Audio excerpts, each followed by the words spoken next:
Well, the first thing I would like to mention, which I usually do when I talk about singing, is an article that was written by Conrad L. Osborne, a very well-known vocalist, voice teacher, probably the very best critic that High Fidelity had, and that's where I got to know him. And this article that I refer to was published in the October 1967 issue of High Fidelity, I believe. And to my way of thinking, it is the most lucid, coherent, articulate discussion of what singing and singing voices are or ought to be. And unfortunately, I cannot quote it verbatim, but he essentially says that if a voice can swell and diminish, crescendo, diminuendo, on any note of the singer's range and on any vowel, without any break, and the scale being totally even, that is a perfect voice with a perfect vocal technique.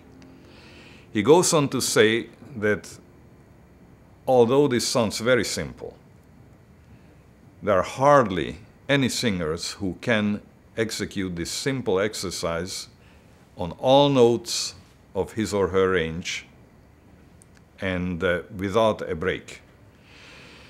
Now, we know several singers whose technique was so superb, so expert, that they came very close to this ideal. But this indeed sounds very simple. But this is what we expect a singer to be able to do. Furthermore, in this very same article, Osborne goes on to say, in fact, the article starts out with him being a young boy in the baseball park. And some old-timer says, well, you know, they can play, these people, but when I saw the old-timer so-and-so.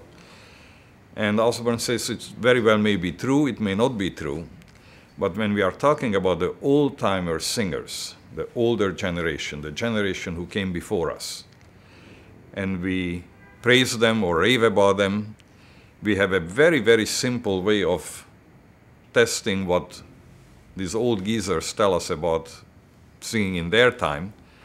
We just take the record, if we are talking about records, we take the pickup or the stylus, lower it in the groove, and then we can hear what those singers were able to do. At this point, we are talking now in 2004, we can certainly talk about over 100 years of recorded singing. We can tell what the mediocre, even the poor singers sounded like. We can certainly tell what the great singers sounded like. And we know what they were able to accomplish by voice alone because we are deprived of the visual.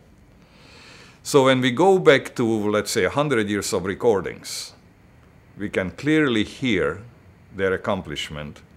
And of course, we can refer to the most obvious example of recorded voice, Enrico Caruso, who is reputed to have made the gramophone because until he started to make recordings, it was assumed that Edison's favorite invention was just either a toy or an entertainment or, as he intended initially, to be used as a dictating machine. But Caruso, recording his very phonogenic voice, made the phonograph to become a musical reproductive instrument. Certainly there is no question about it that Caruso promoted the maturity of the phonograph and made recording to become what it eventually became a lot sooner and a lot faster.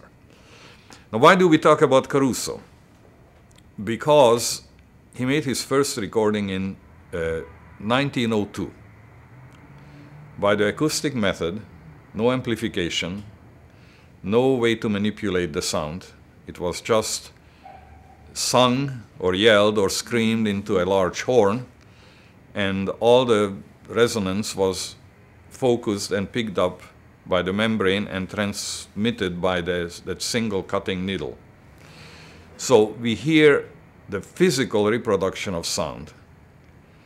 And I would like to remind all those who care to know that Caruso's entire output has been transferred to long-playing records, I believe, 3 times. Naxos recording company is completing the 4th version of the complete Caruso recordings. And as we know, record companies and businesses, they are not doing this for their own entertainment or because they are such wonderful fellows. They are doing it because they can sell it. And if people are buying still today those old recordings that Caruso made, they are clearly voting with their pocketbook. And there is something in that art that Enrico Caruso represented and delivered that appeals to today's music lovers. And we should also bear in mind that when Pavarotti sang one concert on television, he reached more individuals on that occasion when it was transmitted than Caruso reached live in his whole entire career. So I will not be around in 100 years. I'm fairly sure that Pavarotti's recordings will still sell. But it is very likely that Enrico Caruso will still be a reference point. Now, why did I bring in Pavarotti? Because in an interview, I think in 1991, he himself said that Enrico Caruso is the foundation on which we all built. There is always Caruso at the bottom, and then we came after.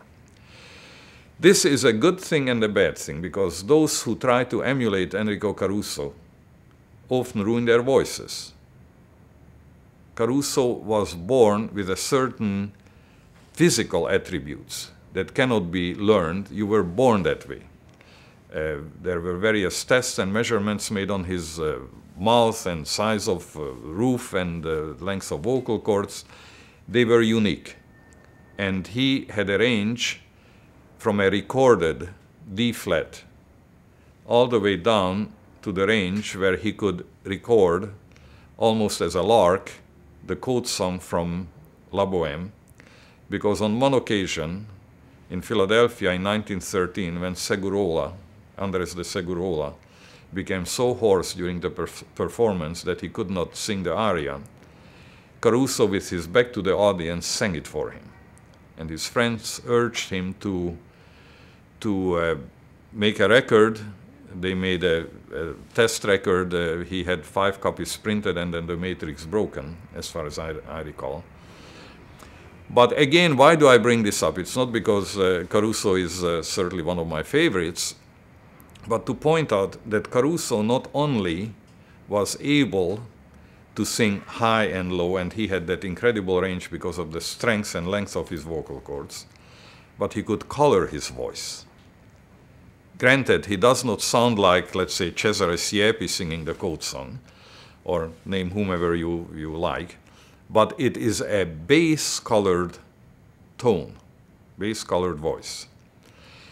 When Caruso would sing a lighter role like L'Elisir d'Amore or a lower, more dramatic role, he would employ a different voice. As Caruso's son told me, he would say to Mario, his valet, get my light voice from the 3rd drawer, because that's what I'm taking to the theater tonight.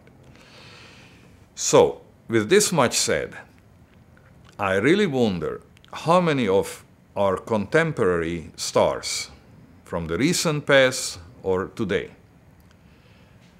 understand that there is more to singing than opening your mouth and being able to make a forceful sound, perhaps, and hopefully a beautiful sound.